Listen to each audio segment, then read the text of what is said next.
Šodien mēs esam Rīgas ielās un mēs noskaidrosim, kāda ir iedzīvotāju attieksme pret vilinošiem piedāvājumiem iepērkoties internetā. Ko tavuprāt nozīmē drošs internetu veikals? Droši internetu veikals pazīstams, tā kā atpazīstams internetā, tāds, kuram ir tās reklāmas. Amazon. Viena no lietām, ko tu vari apskatīt, ir vienkārši tas, cik daudz cilvēku iepērks tajā, jo krāpnieciskajās saitēs visbiežāk neiepērks visi cilvēki. Tāds, kurš rada pārliecību, ka viņš ir drošs un ka tu saņemsi to, ko tu vēlējies no tā tirgotāja.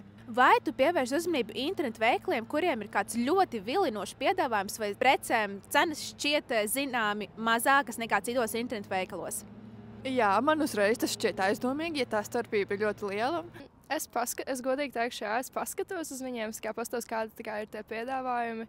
Un parasti tās akcijas arī ir tādas diezgan labas, bet vai kaut ko sūta, ne īsti. Tas ir jāskatās, ja ir 50% discounts un ja tas ir tā kā one-time offers, tad ir jāapskatās vispār, kas tur ir pārdodas. Un kāds tavuprāt ir drošākais maksājuma veids internetu veikalos? Visdrošākais maksājuma veids interneta veikalos ir pateikt satiekamies klātienē. Manuprāt, drošākā opcija ir Apple Pay. Ja tu ievedi kaut kādā šajā krāpnieku lapā, tad tur ļoti viegli nolasīt tos datus. Pārsvarā es norēķinos ar internetbanku vai Apple Pay, jo man tas šķiet drošāk.